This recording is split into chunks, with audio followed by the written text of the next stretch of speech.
Hello, I want to talk to you a little bit about um, being a gift to someone else. And because you really are, your being, your presence is a gift to someone. And I was thinking back to a few years ago when I had the opportunity to take a group of kids, a group of students, high school students, to a ministry in the Dayton, Ohio area called Simple Street. And the idea was to go and minister to people. We passed out, I think, pop and chips and hot dogs and prayed with people and just ministered to people. I think we had a few things like socks and I can't remember what else. Anyway, it was definitely stepping out of the comfort zone for a lot of the students. It was a huge blessing to me that day to get to take the kids and to be a part of Simple Street Ministry, which does a lot of good in that area. And two things I want to make mention of that time period. It was not, I don't know. I don't even know if it had been a full 2 years since Bob had passed at that point. One of the things that greatly helped me to keep going was to serve others. So it helped me to have something positive to put my mind on, to take my mind off of the extreme grief that we were living through. Not that we discounted the grief, not that we shoved the grief away, not that we were over it, not at all.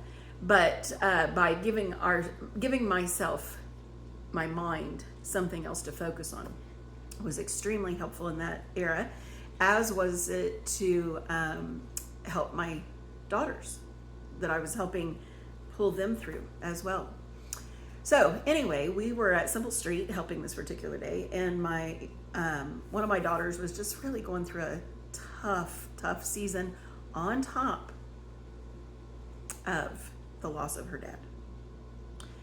And it was heavy, a very heavy season. Some really hard, tragic things occurred.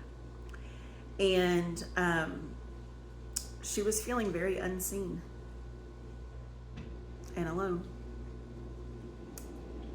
I'll probably cry telling this, but that particular day, when we were ministering to the homeless, one of the homeless men ministered to her.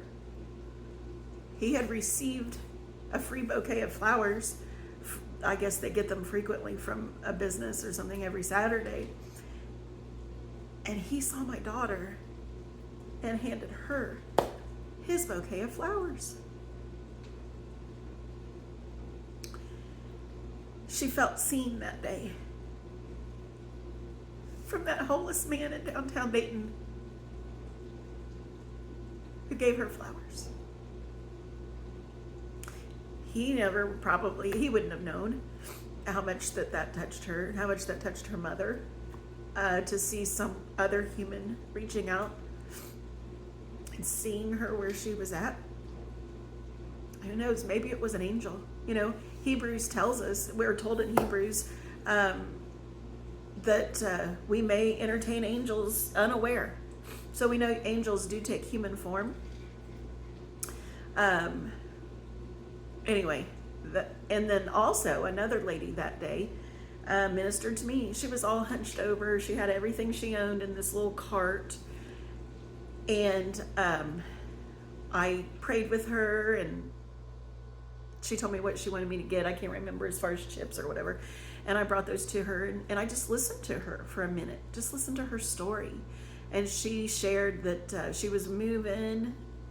And at first I was believing her, and then it dawned on me like, oh, okay, she's telling me, what I think what she wanted. And it was just in that moment, I thought, my heart's desire was to swoop in, fix it for her, but I couldn't do that. But what I could do was be with her in that moment. and just pray with her, feed her, and listen to her. She had the most crystal clear ice blue eyes, and they were beautiful. And anyway, just think about that for yourself.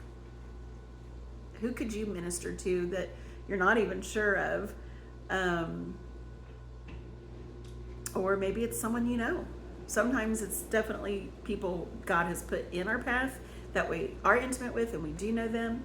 But other times, such as that day, that was, man, that was strangers. So that's my gift for you today. Think about it.